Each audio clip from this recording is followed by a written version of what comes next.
Alright, today I'm going to take you through 3 actionable steps you can use to double your freelance income. Hey, delighted to have you here as always. This is First Year Freelancing. You're awesome at your skill. We're here to help you, provide you with everything else you need to succeed, from marketing, sales and client relations. So let's get into it. So the classic mistake with pricing for freelancers is that they always underprice themselves. Particularly new freelancers, sometimes they might feel a bit nervous about going to clients with higher rates than maybe they've seen through some of their competitors, or they know experienced freelancers are offering. But it's a big mistake. We all make it. I did at the start. A lot of my freelance colleagues did as well. So through this video, the idea is that you won't do that. So now that we've set the scene, it's likely that you're underpricing yourself as a freelancer. So what can you do about it to start to increase your freelance income? We're going to take you through 3 key steps, so make sure you listen as I go through all 3 of them right to the end. So the first one is to establish a baseline cost for your industry, your service, your market. So if you're a graphic designer, a web developer, whatever it might be, try to get a baseline cost. There's a few ways that you can do that. So if you were an employee and now you've become freelance, you can get a bit of an idea from what salary you were on as an employee, or in your previous role, your colleagues, or any sort of idea of employed roles in your space. What were they being paid? And you can start to establish what an hourly rate would be from that, which we're going to come back to in one of the next points. Now, after you've done that, you can then go ahead and look at some of your competitors. So if you were to perform some searches on Google, or go ahead on platforms like LinkedIn and search for the same type of freelance service that you're offering at a similar level, and try to get an understanding of what they're pricing. But do keep in mind, as I say, a lot of freelancers underprice themselves, so you don't want to use this as the gospel, but it's starting to help you flesh out this baseline cost. The next thing is to review the cost of your target client's alternative options. So if they weren't to use a freelancer, what would they have to do? Would they have to go to an agency? Would they have to bring somebody in-house? Would they have to train somebody up? So you can start to sort of calculate what would be the cost to the client if they weren't able to use a freelancer such as yourself. And finally is on the value add side of things. What's the value add of the service that you're offering to the client? Can you calculate how much that is? And then from there you can start to work back and establish a suitable pricing level.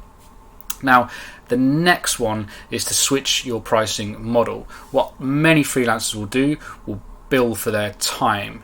That's a very difficult way to increase your income significantly if you're doing that. So if you're billing per hour or per day, any sort of rate like that, I understand it's simple, it's an easy way to go freelance. I did it myself at the start, but the sooner you can transition to a different type of model, the better. My 2 preferred models are the retainer model, so where you're billing for a consistent service. You may not be able to do that always if you're working on projects, but any service that is retained, that you can be performing services on a regular basis, monthly, quarterly, if you can move to a retainer model, you can bill for the outcome of the services in that time period, and then depending on however long it takes you, the client shouldn't care about that, it's the outcome that they care about. So as you get better and more efficient and maybe outsource certain elements of the task, you're going to be saving time. Whereas if you're billing for your hourly rate, you're starting to reduce your income potential, even though the client's still delighted with the outcome of what they're getting. So a retainer-based model can be a really good way. It also helps you with your planning as a freelancer because you have that consistent income coming in.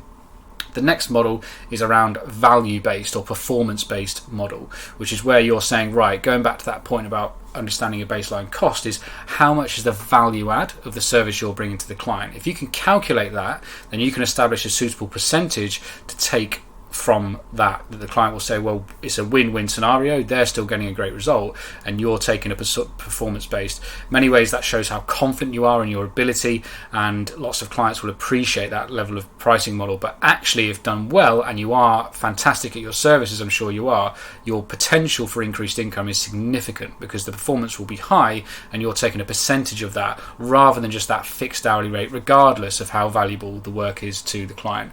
So the sooner you can move to those models, my actual perfect blend is to have both. So you have some retainer-based clients, which sets your foundation, you know what your consistent income is, and then you have a few of these value-based clients. So however high they perform, you don't have a ceiling on your income level.